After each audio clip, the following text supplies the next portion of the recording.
पोया government LP school की चौथी कक्षा भी हमेशा एक समुद्र की तरह थी, कभी शांत तो कभी उफनती हुई। उस समुद्र को संभालने वाली कप्तान थी आंसी टीचर। 30 साल की नौकरी ने उन्हें कई सबक सिखाए थे।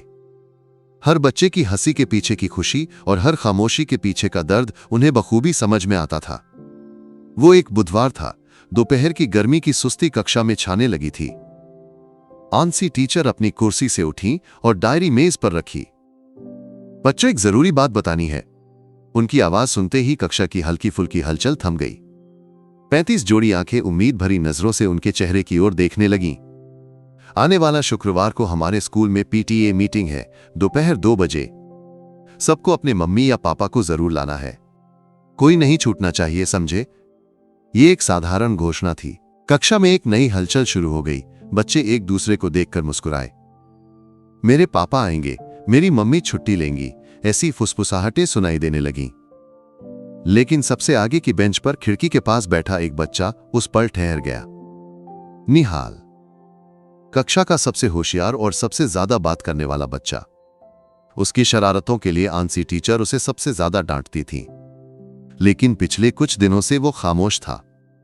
उसकी आंखों में वो पुरानी चमक नहीं थी। टीचर की घोषणा सुनते ही उसकी नजरें किताब पर झुक गईं। उसने पेंसिल उठाई और नोटबुक के आखिरी पन्ने पर बेमतलब कुछ खींचने लगा। उसके होंठ सूख गए, गले में कुछ अटक सा गया। सबने सुना ना? टीचर ने एक बार फिर पक्का किया। सुना टीचर, पूरी कक्षा एक साथ बोली। उस शोर में निहाल की हल्की सिसकी किसी ने नहीं सुनी। उसकी छोटी सी आंखों से एक आंसू टपका और उसने जो चित्र बनाया था उस पर एक नया संसार बन गया। अध्याय 2, नोटबुक का रहस्य। आखिरी घंटी बजते ही बच्चे बैग उठाकर कक्षा से भागे। स्कूल का आंगन उनके शोर में डूब गया। आंसी टीचर अपनी चीजें समेट रही थीं, लेकिन उनकी नजरें कक्षा के खाली कोने में बैठे निहाल पर थीं। वो नहीं गया था, सिर झुकाए बेंच पर बैठा था। टीचर उसके पास गईं। वो अपनी पसंदीदा नोटबुक को सीने से लगाए बैठा था। उसकी नीली कवर पर कई चित्र थे, कार और हवाई जहाज के स्टिकर, और बीच में एक तस्वीर जिसे उसने बहुत सुंदरता से चिपकाया था। क्या हुआ निहाल, तुम नहीं जा रहे? यतीम खाने की वान आ गई होगी। उसने सिर नहीं उठाया। उसके कंधे हल्के से कांप रहे थे। टीचर ने उसके कंधे पर धीरे से हाथ रखा। उस स्पर्श की गर्मी में शायद वो खुद को रोक नहीं पाया और फूट फूट कर रोने लगा। क्या हुआ मेरे बच्चे को, क्या हुआ? टीचर ने उसे गले लगाकर कुर्सी पर बिठाया। उसने चेहरा उठाकर टीचर को देखा। उसकी आंखें लाल थीं। टीचर, कल पीटीए मीटिंग के लिए मेरे पास कोई नहीं है। उसकी आवाज टूट गई। ऐसा क्यों कह रहा है बेटा? यतीम खाने से वार्डन अबूबकर साहब नहीं आएंगे। हर बार तो आते हैं। वो आएंगे, लेकिन मुझे भी एक पापा चाहिए। टीचर, ये एक चीख थी। उसके छोटे से दिल में दबा दुख उस पल फट पड़ा। आंसी टीचर के सीने में जैसे पत्थर सा गिरा। क्या जवाब दें, कैसे उसे तसल्ली दें? उन्होंने उसे गले लगाकर उसकी पीठ थपथपाई। कोई बात नहीं बेटा, कोई बात नहीं। उनके होंठ बस यही बुदबुदाए। जब उसका रोना थोड़ा शांत हुआ, टीचर ने उसकी नोटबुक उठाई। कवर पर उस खास तस्वीर पर उनकी उंगलियां फिर गईं। अखबार से सावधानी से काटी गई एक तस्वीर। सफेद कपड़े पहने, चेहरे पर शांत मुस्कान लिए एक व्यक्ति। दुनिया के लिए जाना माना, कई लोगों के लिए छांव देने वाला वो बड़ा इंसान -MA यासीन अली। उस पर टीचर को सब समझ आ गया। निहाल की अनकही इच्छा, उसके सपनों का रक्षक, उसके छोटे से मन का हीरो। सब कुछ उस तस्वीर में था। निहाल के पापा का चेहरा वही था। पोया जो मां मस्जिद के पास बने उस पुराने 2 मंजिला भवन का नाम था दारुल रहमा। करुणा का घर। निहाल सहित 50 बच्चों का संसार वही था। जब स्कूल की वैन यतीम खाने के आंगन में रुकी, निहाल चुपचाप उतरा। बाकी बच्चे खेलने भागे, लेकिन वो सीधे अपने कमरे में चला गया। उसका बिस्तर खिड़की के पास था। वहां से बैठकर दूर बाजार की रोशनी दिखती थी। उसने अपनी किताबें मेज पर रखीं और खिड़की से बाहर देखने लगा। हर गाड़ी के गुजरने पर वो सोचता, काश उसमें उसके पापा हों। उसकी यादों में मम्मी पापा के चेहरे नहीं थे। 3 साल की उम्र में एक ईद के दिन शहर गए मम्मी पापा की बस दुर्घटना में सब बदल गया। तब से ये यतीम खाना उसका घर था। क्या हुआ निहाल, आज फिर टीचर से डांट पड़ी? कमरे में आए आसिफ ने उसे चिढ़ाया। आसिफ के मम्मी पापा थे। छुट्टियों में वे उसे लेने आते थे। ये देखकर निहाल का दिल कसकता था। उसने कुछ नहीं कहा। रात को खाना खाने के बाद वार्डन अबूबकर साहब कमरे देखने आए। वो सख्त थे लेकिन दिल में प्यार था। निहाल, कल पीटीए मीटिंग के लिए मैं आ रहा हूं, तुम्हारी टीचर से मिलना है। पढ़ाई कैसी चल रही है पूछना है। निहाल ने धीरे से सिर हिलाया। सबके सोने के बाद निहाल अपने कंबल में घुस गया, बैग से नोटबुक निकाली और उस तस्वीर को देखा। मध्यम रोशनी में यासीन अली का मुस्कुराता चेहरा। उसने तस्वीर पर धीरे से उंगली फिराई। मेरे पापा, उसने अनायास बुदबुदाया। उस रात किसी के न सुनने वाली एक बच्चे की खामोश दुआ उस कमरे में ठहरी रही। घर पहुंचने पर भी आंसी टीचर का मन शांत नहीं था। निहाल का रोता चेहरा उनके दिल में चोट बनकर रह गया। चाय पीते हुए उन्होंने अपने पति जोसेफ से बात की। बेचारा बच्चा, जोसेफ ने कहा। हम क्या कर सकते हैं आंसी? पता नहीं, जोसेफ, उसकी नजरें देखकर रहा नहीं गया। उसके मन में वो बड़ा इंसान बसता है। ये कैसे होगा? तुम बेकार में सोचकर परेशान मत हो। ये सब उस उम्र की बातें हैं। जोसेफ सही हो सकते थे, लेकिन एक शिक्षिका से ज्यादा उनमें एक मां का दिल था। अपने बच्चे न होने का दर्द वे इन बच्चों के प्यार में भूलती थीं।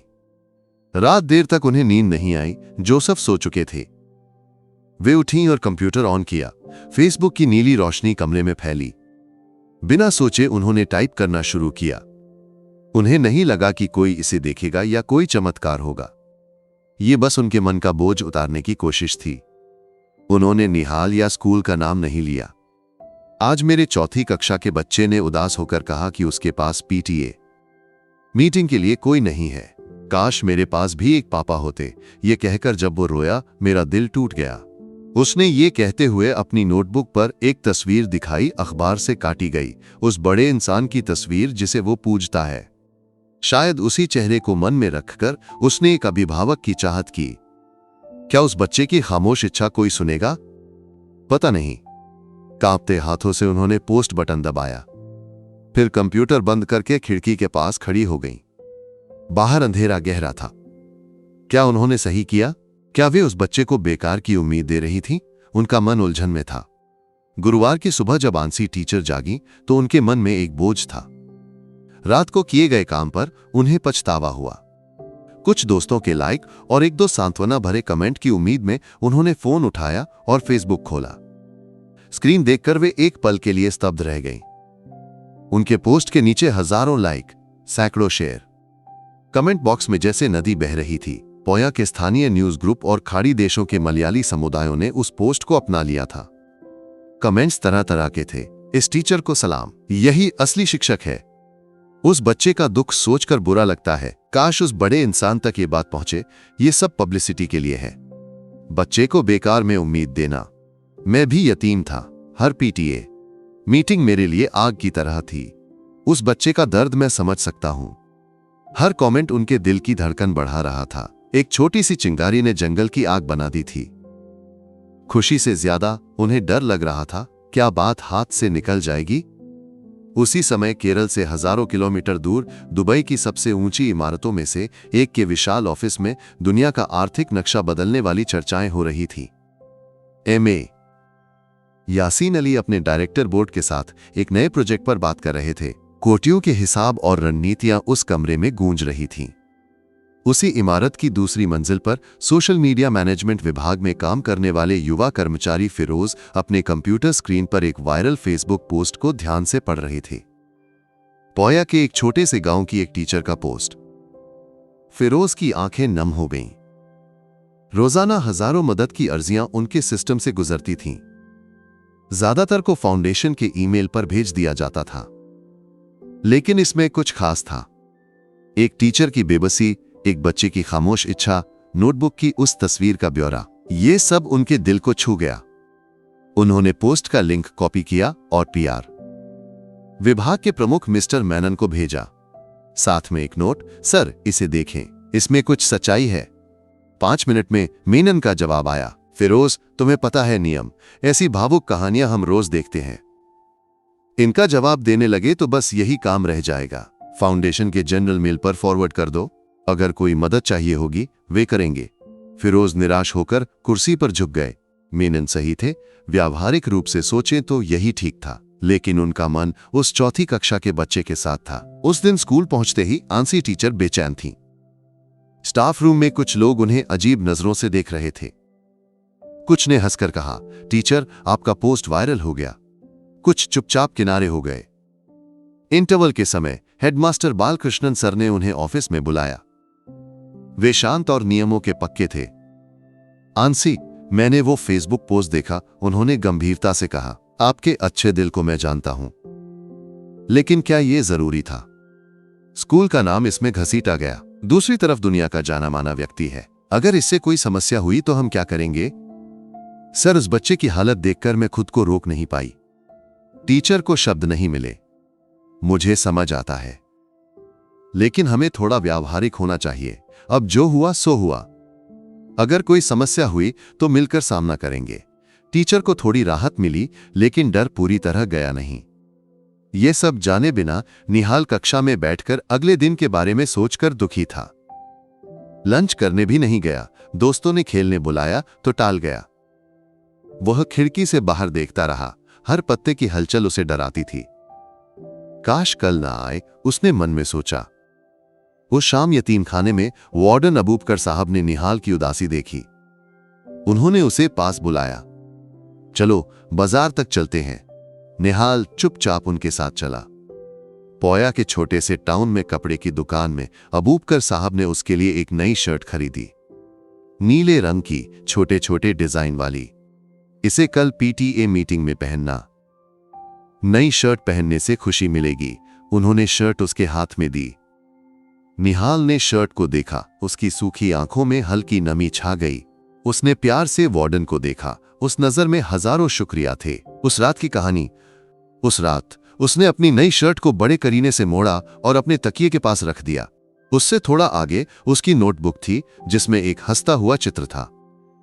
ये तीनों चीजें उसके लिए किसी खजाने की तरह थीं, जिन्हें उसने अपने सीने से लगाया। बाहर चांदनी फैलने लगी थी। अगले दिन का सवेरा कैसा होगा, यह सोचकर उस छोटे से मन में फिर से बेचैनी छा गई। गुरुवार की शाम दुबई में अपनी व्यस्त नौकरी से फ्लैट पर लौटने के बाद भी फिरोज का मन बेचैन था। पोया की उस टीचर की पोस्ट, नोटबुक में वो चित्र और उस चौथी कक्षा के बच्चे का चेहरा माइनस ये सब उसके विचारों को घेरे हुए थे। मिस्टर मेनन का व्यावहारिक जवाब उसे निराश कर गया था। नियमों और रीति रिवाजों से परे एक करुणा होती है। उस बच्चे को वो मिलनी चाहिए।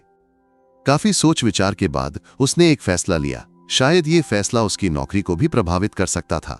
फिर भी कोई बात नहीं। उसने अपना लैपटॉप खोला। यासीन अली साहब की बेटी सुमैया, जो फाउंडेशन के परोपकारी कार्यों में सक्रिय थी, का आधिकारिक ईमेल पता उसने ढूंढ निकाला। अगर वो सीधे भेजता तो शायद उस पर ध्यान न जाता, लेकिन एक बेटी के दिल से बात करने पर शायद कुछ बदलाव हो सकता था। उसने उस फेसबुक पोस्ट का लिंक और उस पर मलयालम में लिखे कुछ कमेंट्स का अंग्रेजी अनुवाद जोड़कर सुमैया को एक ईमेल भेजा।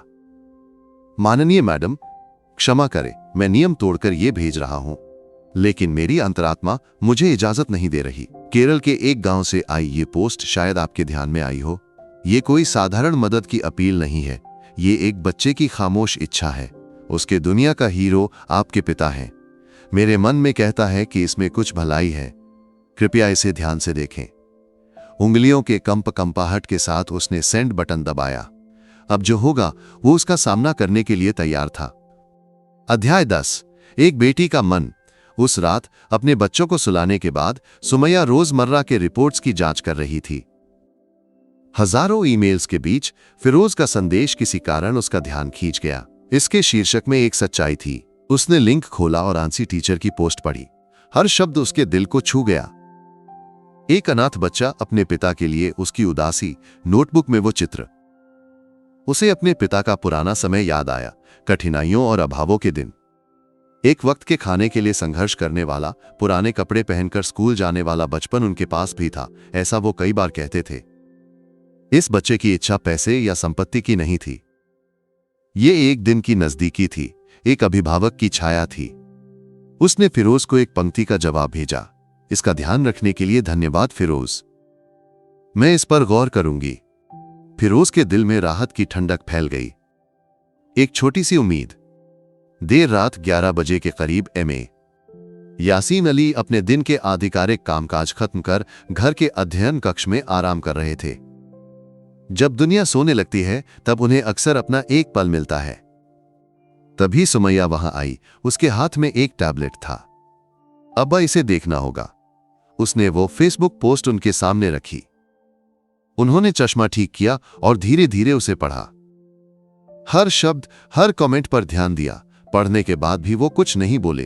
टैबलेट लेकर उस पोस्ट में किसी ने साझा की गई निहाल के स्कूल की एक धुंधली तस्वीर को वो देर तक देखते रहे। उनका चेहरा भावहीन था। कुछ पलों की खामोशी के बाद उन्होंने सुमैया की ओर देखा। उनकी आंखों में एक खास चमक थी। सुमी, कल सुबह कोझिकोड के लिए एक फ्लाइट बुक करो। मेरे कल के सभी मीटिंग्स को टालने के लिए रज्जन से कहो ये गुप्त रहे, किसी को पता नहीं चलना चाहिए। सुमैया ने आश्चर्य से उनकी ओर देखा। अब्बा, आप जा रहे हैं? उन्होंने मुस्कुराकर कहा। जब एक बच्चा अपने अब्बा को बुलाए तो क्या मैं नहीं जाऊंगा?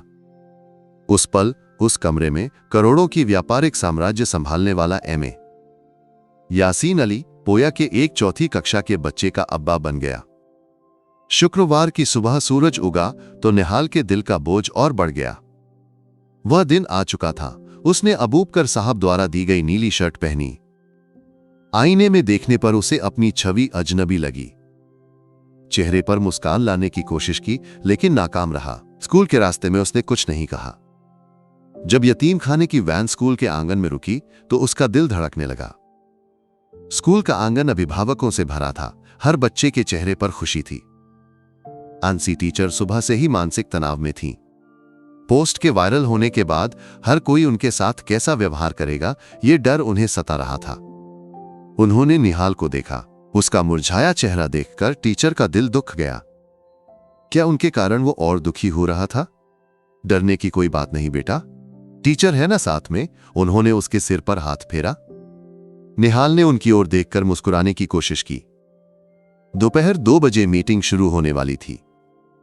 हर पल उनके लिए एक युग की तरह था। निहाल वार्डन अबूबकर साहब के साथ क्लास की सबसे पीछे वाली बेंच पर बैठ गया।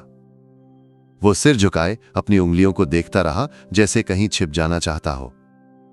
दोपहर 2 बजे स्कूल के ऑडिटोरियम में पीटीए मीटिंग शुरू हुई।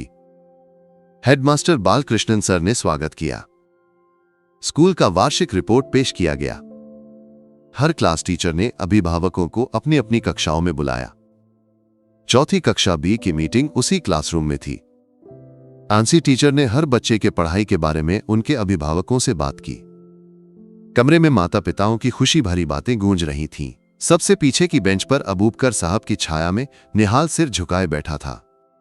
हर पल के साथ उसकी आखिरी उम्मीद भी मुरझा रही थी। उसने खुद को कोसा। क्यों उसने ऐसी इच्छा मन में पाली? आंसी टीचर का दिल दर्द से भर गया। उनके पास निहाल की ओर देखने की हिम्मत नहीं थी। क्या उनके दिए झूठे सपने ने उस बच्चे को और दुख दिया? 2:30 बज चुके थे। अब कोई नहीं आएगा, सब खत्म हो गया। अबूबकर साहब ने निहाल के कंधे पर थपकी दी। चलो बेटा। निहाल आंखों में आंसुओं के साथ उठा। उसके पैरों में जैसे बोझ बंध गया था। वो आंसी टीचर की ओर बिना देखे दरवाजे की ओर चल पड़ा। तभी वो हुआ। स्कूल के गेट के सामने अब तक अनदेखी खामोशी थी। उस धूल भरी ग्रामीण सड़क पर 3 काली लग्जरी कारें एक के पीछे एक स्कूल के आंगन में दाखिल हुईं। इन कारों का रास्ता बनाने के लिए एक पुलिस जीप भी आगे थी। स्कूल के आंगन और बरामदे में खड़े अभिभावक और शिक्षक एक साथ हतप्रभ रह गए। ये कौन है? शिक्षा मंत्री? जिला कलेक्टर? किसी ने कुछ उम्मीद नहीं की थी। सबसे आगे वाली कार स्कूल ऑफिस के सामने रुकी। इसका दरवाजा खुला और काले सूट में सिक्योरिटी गार्ड बाहर निकले। उन्होंने चारों ओर नजर दौड़ाई, फिर पीछे का दरवाजा खोला। सफेद खादी का कुर्ता पहने, चेहरे पर गंभीरता और शांति का भाव लिए वो व्यक्ति कार से उतरा जिसे दुनिया सम्मान देती है। एमए यासीन अली। एक पल के लिए स्कूल का आंगन सांस रोककर खड़ा रहा। फिर पहचान की एक बड़ी लहर सब में दौड़ गई। लोगों के बीच एक मरमराहट उठी। कई लोग विश्वास न करने की हालत में एक दूसरे को देखने लगे। कुछ ने मोबाइल फोन निकालकर उस दृश्य को कैद करने की कोशिश की। उन्होंने उस सब पर ध्यान नहीं दिया। चारों ओर के शोर को नजरअंदाज कर शांत कदमों से वो स्कूल भवन की ओर बढ़े। हेडमास्टर बालकृष्णन सर घबराहट में ऑफिस से बाहर दौड़े। उन्हें समझ नहीं आ रहा था कि क्या करें या क्या कहें। यासीन अली उनके पास गए और मुस्कुराते हुए हाथ मिलाया। घबराइए मत, मैं एक अभिभावक बनकर आया हूं। उन्होंने चारों ओर नजर दौड़ाई। चौथी कक्षा बी कहां है? एक स्तब्ध टीचर ने क्लासरूम की ओर इशारा किया। वो क्लासरूम के दरवाजे तक पहुंचे, तब तक बाहर भीड़ जमा हो चुकी थी। दरवाजे की ओर जा रहा निहाल पीछे के शोर को सुनकर मुड़ा। दरवाजे पर खड़े उस शख्स को देखते ही वो ठिठक गया। उसकी सांस एक पल के लिए रुक गई। क्या ये सपना है? जो वो देख रहा है, क्या वो सच है? उसकी नोटबुक के चित्र वाला वही रूप, वही मुस्कान। यासीन अली भीड़ के बीच से चलकर स्थिर खड़े निहाल के सामने पहुंचे। उन्होंने उसके सामने घुटनों के बल बैठकर उसकी छोटी आंखों में स्नेह से देखा। मैंने सुना कि तेरी नोटबुक के कवर पर एक फोटो है। उनकी आवाज शांत और कोमल थी। क्या उस फोटो वाला इंसान अगर सामने आ जाए तो अब्बा बनने के लिए काफी होगा? यह सवाल सुनते ही निहाल का सारा संयम टूट गया। वो जोर से रोते हुए उनके सीने से लिपट गया। अब्बा, उस एक पुकार में सब कुछ था। उसका दुख, उसका इंतजार, उसकी खुशी, उसका प्यार, सब कुछ। यासीन अली ने उसे कसकर गले लगाया। उस बड़े इंसान की आंखें भी हल्की नम हो गई थीं। उस पीटीए मीटिंग में एक खाली कुर्सी की जगह दुनिया के सम्मानित उस बड़े इंसान के बैठने ने एक बच्चे की खामोश प्रार्थना का सबसे सुंदर जवाब बन गया। पीटीए मीटिंग के औपचारिक कार्यवाही के बाद हेडमास्टर के अनुरोध पर यासीन अली माइक के पास आए। ऑडिटोरियम में सन्नाटा था। सभी एक ही चीज जानना चाहते थे, माइनस ये सब कैसे हुआ। उन्होंने निहाल को अपने पास खड़ा किया और बोलना शुरू किया। प्रिय मित्रों, मैं आज यहां न तो एक व्यवसायी के रूप में आया हूं, न ही एक वक्ता के रूप में। मैं यहां इस बच्चे के अब्बा के रूप में हूं। उन्होंने निहाल के सिर पर हाथ फेरा। आप में से कई लोग हैरान होंगे कि मैं यहां कैसे पहुंचा। दुबई की अपनी व्यस्तताओं के बीच केरल के इस छोटे गांव के एक बच्चे की मन की इच्छा मुझे कैसे पता चली? इसके पीछे 3 लोग हैं। वो आगे बोले। पहला व्यक्ति इस स्कूल की आंसी टीचर है, जिन्होंने इस बच्चे के दुख को अपना दुख माना और उसकी खामोश इच्छा को दुनिया तक पहुंचाने की हिम्मत दिखाई। उन्होंने टीचर की ओर देखकर मुस्कुराया। टीचर की आंखें आंसुओं से भर आईं। दूसरा व्यक्ति मेरी कंपनी का एक साधारण कर्मचारी फिरोज है। हजारों संदेशों के बीच उसने इस एक संदेश की भलाई को पहचाना और नियमों से परे एक इंसान के रूप में सोचा। उसी ने ये जानकारी मेरे ध्यान में लाई। तीसरा और सबसे महत्वपूर्ण व्यक्ति मेरी बेटी सुमैया है। उसने ये पोस्ट मुझे दिखाकर कहा, अब्बा, दुनिया की सारी व्यस्तताओं से बड़ा एक बच्चे का आंसू होता है। उसके शब्दों ने मुझे मेरा पुराना समय याद दिलाया। कई इच्छाएं होने के बावजूद उन्हें किसी से न कह पाने वाला, मन में दबाकर जीने वाला एक बचपन मेरा भी था। इसलिए इस बच्चे की पुकार सुनकर मैं नहीं आता तो कैसे होता?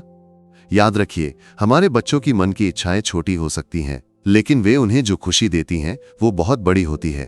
उनके सपनों को पंख देना हमारा काम है। उन्होंने अपनी बात खत्म की। इसके बाद उन्होंने एक घोषणा की, आज से निहाल मेरा बेटा है।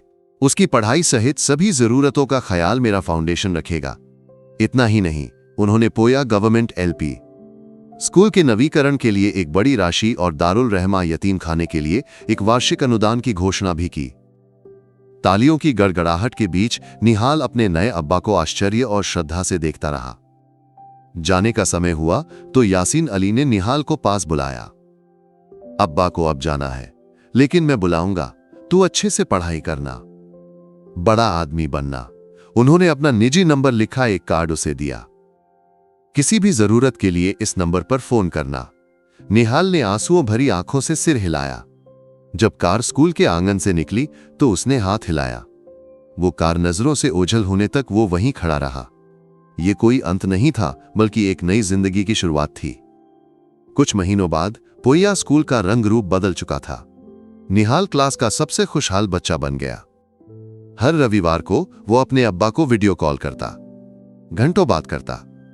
क्लासरूम की खिड़की के पास बैठकर आंसी टीचर ये नजारा देखती तो उनका दिल खुशी से भर जाता। एक बच्चे की खामोश प्रार्थना, एक टीचर की करुणा और एक बड़े इंसान की भलाई। जब ये सब एक साथ आए तो एक नया इतिहास रचा गया।